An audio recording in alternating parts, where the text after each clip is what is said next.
E antes de entrarmos no nosso primeiro assunto aqui, uma saudação para o Lélio Cipriani, que está acompanhando a gente. E ele fala aqui do primo dele, que mexe com leite, né? E sabe das dificuldades. Diz que se criar vaca de leite fosse um bom negócio, que esses grandes laticínios aí iam ter o próprio gado, né? Não iam comprar dos outros. Isso é mais barato, é verdade.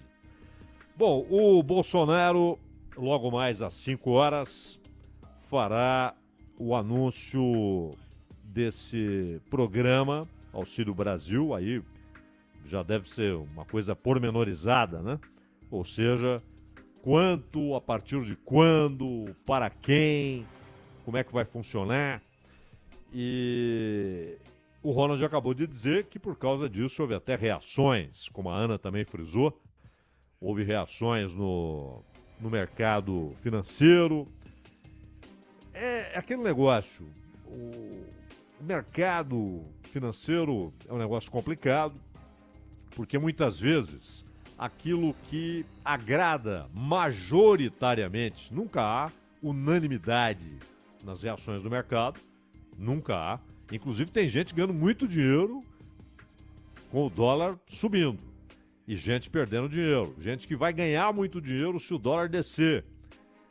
Você tem interesses antagônicos ali. Não é o mercado. Muitas vezes a referência é um ente homogêneo, monolítico, né? Um ser onde todo mundo pensa as mesmas coisas, um ser coletivo, com os mesmos interesses, metas, objetivos. Não é assim. O mercado é uma salada. Uma salada. Então você tem interesses divergentes, muitas vezes antagônicos, você tem metas distintas e, claro, você tem uma multidão que fica ali meio assustadiça e a qualquer barulho dispara em uma direção. Por isso que eles estabeleceram, no caso da Bolsa, estabeleceram aqueles mecanismos de interrupção do pregão. Por quê? Porque muitas vezes você tem um desabar que é irracional. Não há uma causa econômica. E, de repente, aquele efeito manada, o estouro da boiada, todo mundo vendendo. E aí, claro, você tem os profissionais, aqueles que não têm pressa, sabem a hora de comprar, e eles ficam esperando todo mundo vender, porque aí fica barato, há um excesso de oferta de ações, compram, e quando a coisa volta ao lugar, eles esperam um outro momento propício para venderem. Porque aí vão lucrar, vão vender na alta. Mas então você tem esses mecanismos. Ou seja, você para o pregão para que todo mundo respire fundo. Fala, peraí, o que está acontecendo? Há motivo para sair vendendo? Há motivo para sair desesperado, ofertando ações? Ou não? Se depois dessa parada continuam vendendo, é porque aí há causa econômica, né? Mas não significa que a reação do mercado seja a reação do que é melhor para o país. O mercado é importantíssimo, é vital. O mercado de ações capitaliza a empresa que produz e gera emprego. Lógico que é fundamental. E o mercado de câmbio é uma realidade. Não adianta essas experiências heterodoxas, né, de paridades artificiais. Já fizemos isso aqui. O Plano Real, de certa forma, dolarizou para estabelecer uma paridade. Dolarizou, só que os preços em reais. A Argentina fez isso com o dólar, diretamente. Dolarizou a economia, informalmente. Diferente do Equador. O Equador simplesmente acabou com a própria moeda. E a moeda do Equador agora é o dólar.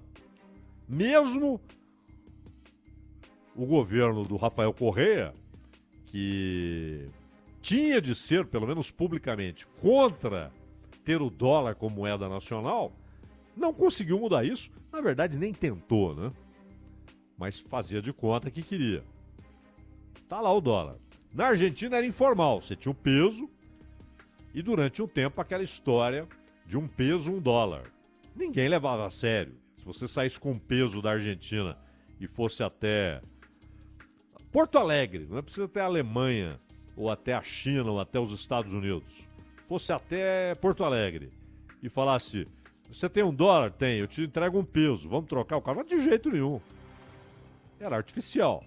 E os preços nas ruas, nas vitrines, em dólar. O sapato, a carne, a bolsa, a correia, tudo em dólar, né? Aluguéis, uma dolarização informal da economia argentina.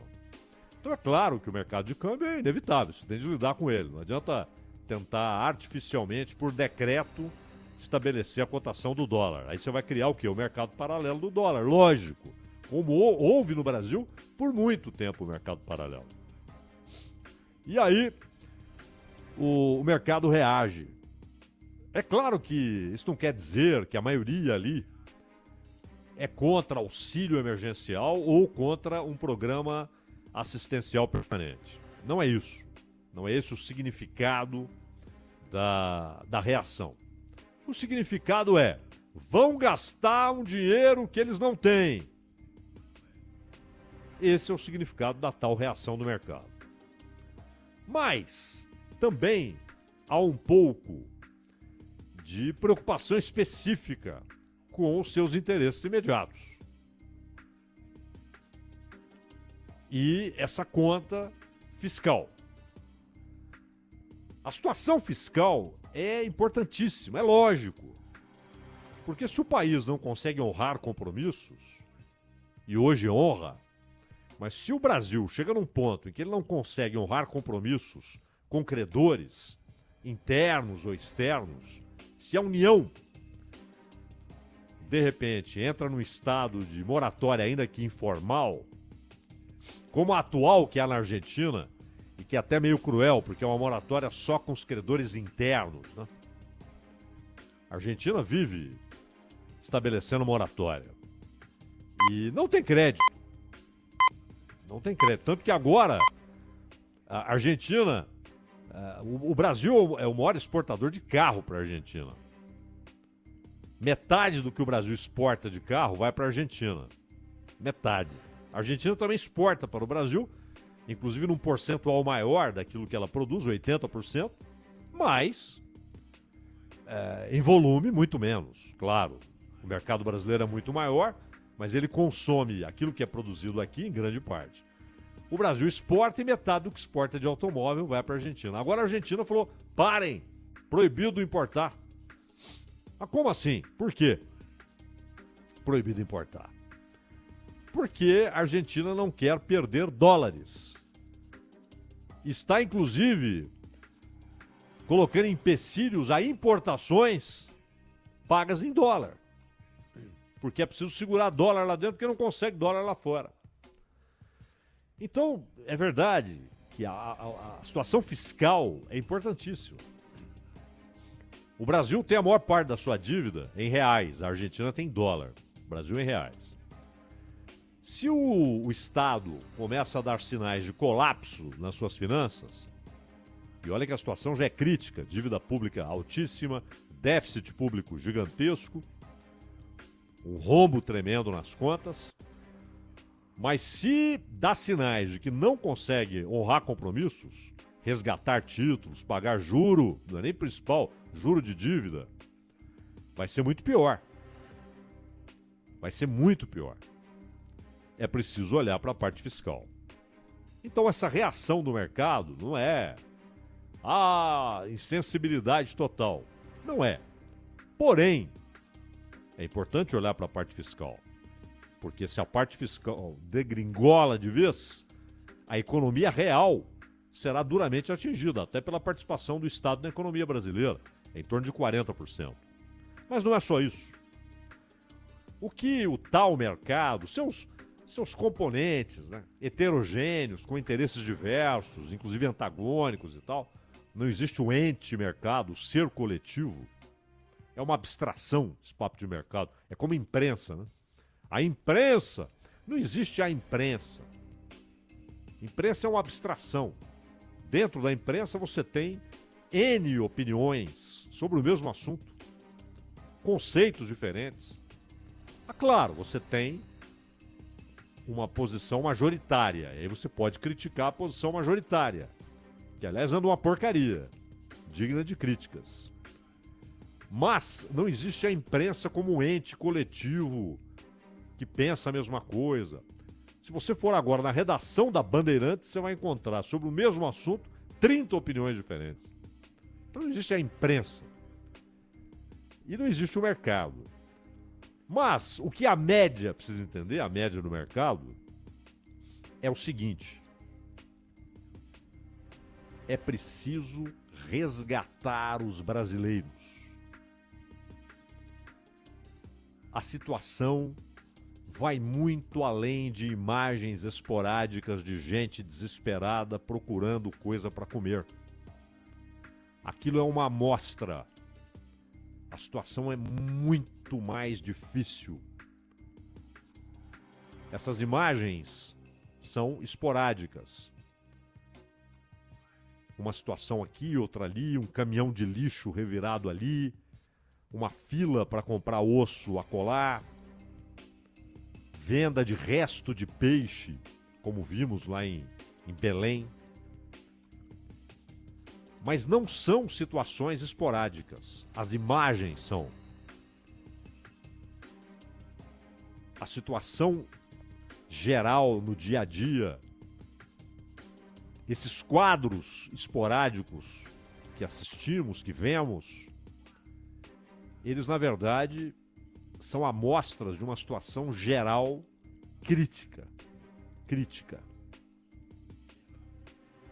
E um país que banaliza tantas coisas, né? O Brasil já banalizou até seus números de assassinatos. São números constrangedores, vergonhosos, né? Dezenas de milhares por ano. Está banalizado. Entra no noticiário o número. Não pode banalizar essas imagens. Porque aí começam a aparecer 5, 20, 40 e vira uma coisa banal. A fome não pode ser banalizada. E não adianta dizermos apenas o óbvio, que as pessoas precisam de renda, essa renda tem de ser resultado de trabalho, e para haver trabalho é preciso haver produção, e para haver produção é preciso que haja investimento. Óbvio. Mas os que estão já alijados de tudo, à margem de tudo, passando fome, não podem esperar a concretização desse ideal. Isso está idealizado. Essa é a resposta ideal. Esse é o rumo a ser procurado com afinco, com zelo. Ou seja, investimento, produção, emprego, aumento da média salarial, aumento da renda. É isso que vai produzir dignidade, capacidade de pagar as contas, de comer de maneira decente, se alimentar adequadamente, conseguir pagar o aluguel, a eletricidade, o ônibus. Não estou falando aqui de quem precisa pagar o celular ou o carro, a gasolina do carro, ou comprar o carro, ou trocar o carro.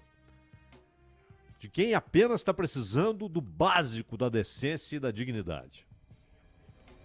E essas pessoas não podem esperar. Porque a fome não espera. Ela mata. E produz efeitos de longo prazo.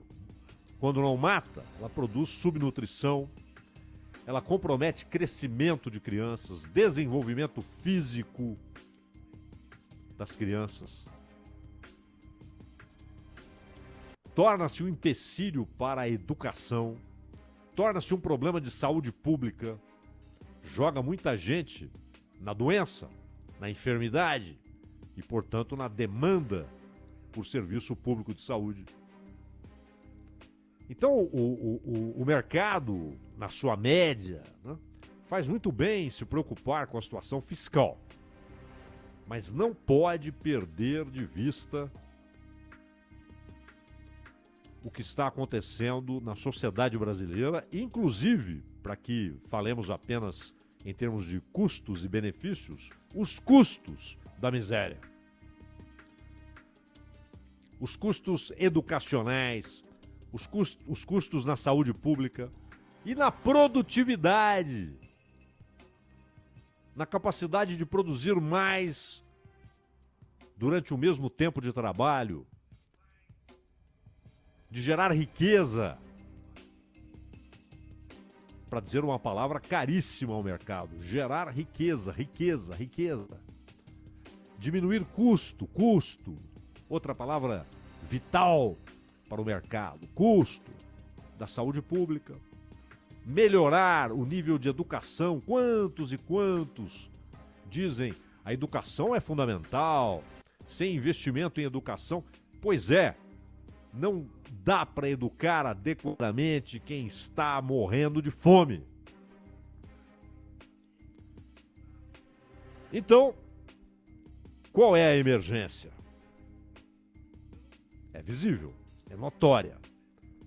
Aquilo que estamos vendo nos jornais, na internet, na televisão, nos relatos, ouvindo nos relatos radiofônicos, não são quadros esporádicos, excepcionais, à exceção da exceção.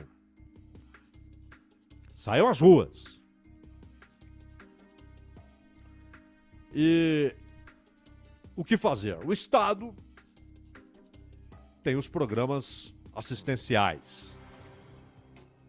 E desde o Bolsa Escola, lá que depois foi parte daquela série de programas que foram reunidos para o Bolsa Família. Bolsa Família é um conjunto de programas menores que foram reunidos numa coisa só. E agora vem aí o Auxílio Brasil, esse que o Bolsonaro deve anunciar hoje. Enquanto isso, há o auxílio emergencial, que tem mais alguns dias aí para acabar.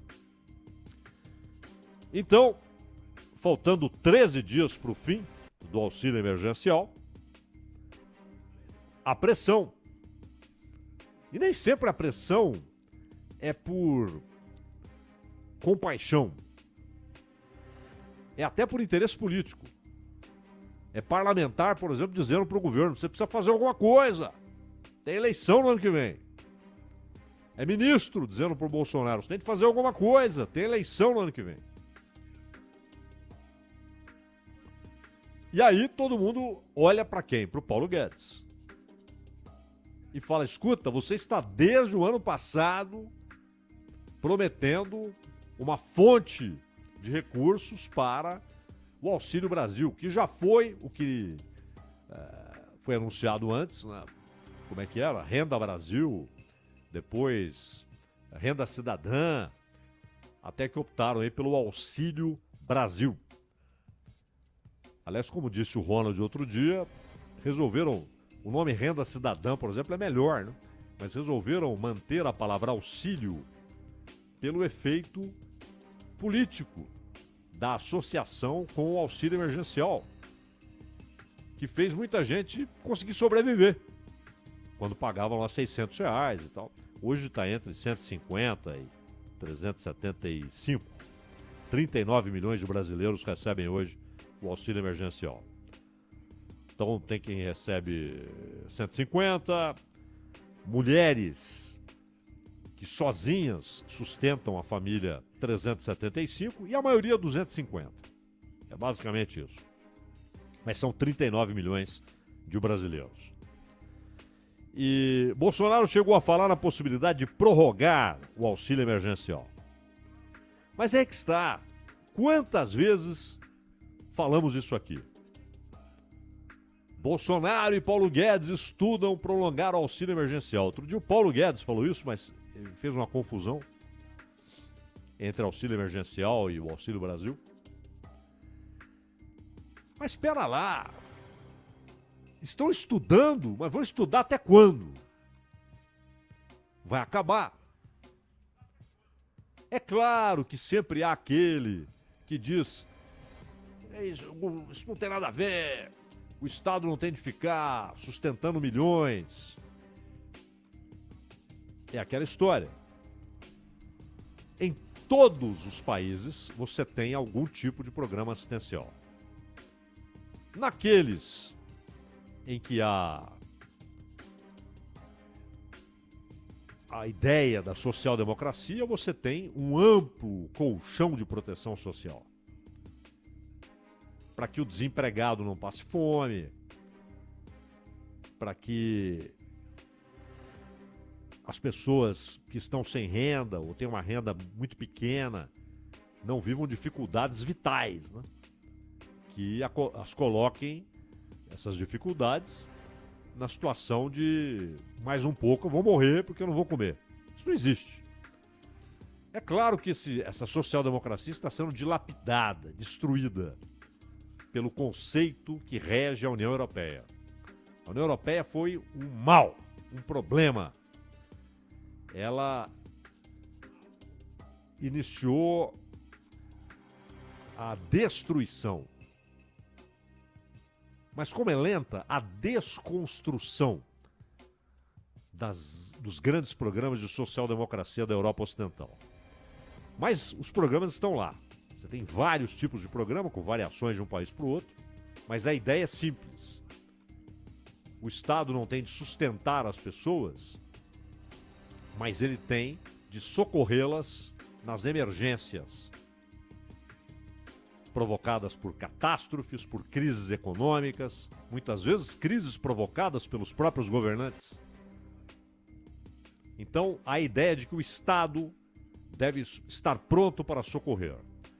E não emergencialmente, mas com programas permanentes, em que as pessoas entram e saem. Elas não ficam ali o tempo todo, com algumas exceções. Nos Estados Unidos, onde a ideia é não ter o colchão de proteção social, mas que cada um cuide do próprio umbigo, da própria vida, do próprio nariz. Mas também há diversos programas de assistência. Diversos. Em estados, porque lá isso varia de um estado para o outro, e há programas federais também, ao contrário do que diz a lenda. Não no nível que pratica a Europa, ou a Austrália, ou a Nova Zelândia. Israel tem amplos programas sociais, inclusive de moradias, né? E auxílio de produção, subsídios para a produção. A Europa é um mar de subsídios para a produção. Aquilo que a gente falava aqui do produtor de leite, na Europa ele ganha subsídio para continuar lá na roça produzindo leite, produzindo queijo. O mercado não quer pagar aquilo que ele recebe, então há um subsídio. Qual é a ideia? Ele tendo o subsídio, ele fica na roça, não vai para a cidade. Se ele for para a cidade, não será ele, serão centenas de milhares. Aí haverá um custo para novas escolas, mais ruas asfaltadas, mais redes de esgoto, mais postos de saúde, mais carteiras escolares, mais escolas. O custo será muito maior do que o subsídio. É assim na França, é assim em Portugal, é assim na Alemanha. E também nos Estados Unidos. Em outro nível, em outra escala, mas há, por exemplo, produtor de algodão nos Estados Unidos tem altos subsídios.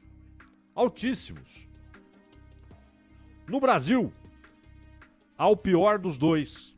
Há a regulamentação, a burocracia europeia, o excesso de regulamentação. E, ao mesmo tempo, o vire-se, que em tese há nos Estados Unidos. Porque na prática você tem vários subsídios sociais e econômicos. E aqui os subsídios são para quem já tem muito dinheiro. Até para banco tem subsídio, com outro nome. Mas há programas de socorro. Claro, a ideia é não permitir que o sistema quebre, porque isso afetará os clientes, os milhões e milhões de clientes. Sim, mas há. Então, o auxílio social, ele não é o ideal, ele é o necessário. O ideal é todo mundo trabalhando, ganhando um salário decente. E no Brasil, o salário decente virou exceção. O salário médio no Brasil é muito ruim. O salário mínimo nem se fala. É menor do que países vizinhos aqui. Países muito mais pobres que o Brasil. Então o auxílio emergencial não é o ideal. E o auxílio permanente, que virá, já tem o Bolsa Família, aí virá provavelmente com um novo nome, diferenças, talvez mais turbinado, né? Vamos ver o que o Bolsonaro vai anunciar às 5 da tarde. Mas é preciso. Ah, mas tem uso eleitoral? Tem. Claro que o interesse do governo é também uso eleitoral. Fazer propaganda, muda o nome, fantasia de Bolsa Família para Auxílio Brasil, porque quer voto. Assim como o PT tinha no Bolsa Família um cabo eleitoral fortíssimo. E toda eleição ameaçava, ó, se a gente perder, esses caras aí vão tirar o fundo, vão tirar o Bolsa Família, vão acabar com o Bolsa Família. Era um argumento eleitoral. Sim, mas não importa. Uso político-eleitoral à parte, é preciso socorrer. Ah, o socorro particular, privado, né? Aqueles que se mexem, que se mobilizam, que são tocados pela miséria alheia. O Ronald já citou aqui várias vezes o caso do padre Lancelotti, que vai pra rua, vai levar comida. Você tem, eu vejo nas cidades, né, peruas de religiosos que socorrem as pessoas na periferia, nos morros. Você tem denominação cristã que socorre as pessoas, padres, nos morros do Rio de Janeiro. Quantos e quantos pequenos aposentos ali onde se reúnem cristãos. Dali sai socorro, ainda mais agora na pandemia, né? Que muita gente ali trabalhava como temporário, como porteiro, como motorista de Uber, empregado doméstico, como segurança. Então aí acabou, o trabalho sumiu, garçom. E o socorro veio de entidades privadas, né? Denominações cristãs, grupos espíritas, né, que saem às ruas em peruas e em carros levando comida, etc. Mas isso é a solução ali, para aquele lugar, para aquele grupo de pessoas. O socorro geral, ele tem de vir do Estado, que é pago para isso pela sociedade. O dinheiro não sai do bolso do presidente, do deputado, do ministro. Sai do bolso do pagador de impostos. E é um gasto justo, correto. É preciso socorrer, sem perdermos de vista que, claro, precisamos de investimento produtivo, fábricas produzindo, comércio vendendo, os serviços todos com demanda plena.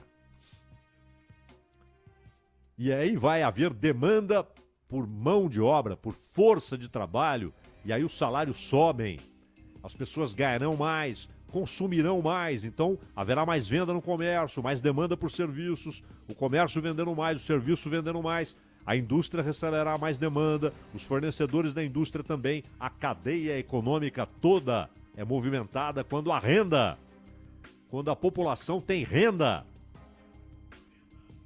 Aqui não, aqui a renda média é baixíssima. E nessa crise, muita gente que tinha uma renda média para o padrão brasileiro foi lançado na pobreza. E muita gente que estava já na classificação de situação econômica que caracteriza a pobreza foi jogado na miséria. O que eles chamam de extrema pobreza. E aí vem as situações de fome, quando a coisa se prolonga. É preciso socorrer. Veremos que programa virá. Claro que há discussão a respeito do... Uma parte vai estar fora do teto, uma parte vai estar dentro do teto.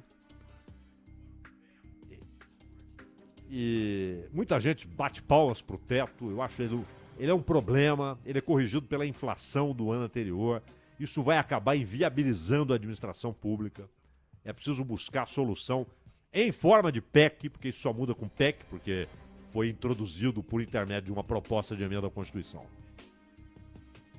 Mas todas essas discussões podem esperar uma semana, um mês, um ano. A fome não. Então, que hoje o Estado brasileiro, com dinheiro do povo brasileiro, não é favor, é o Estado fazendo aquilo que ele é pago para fazer.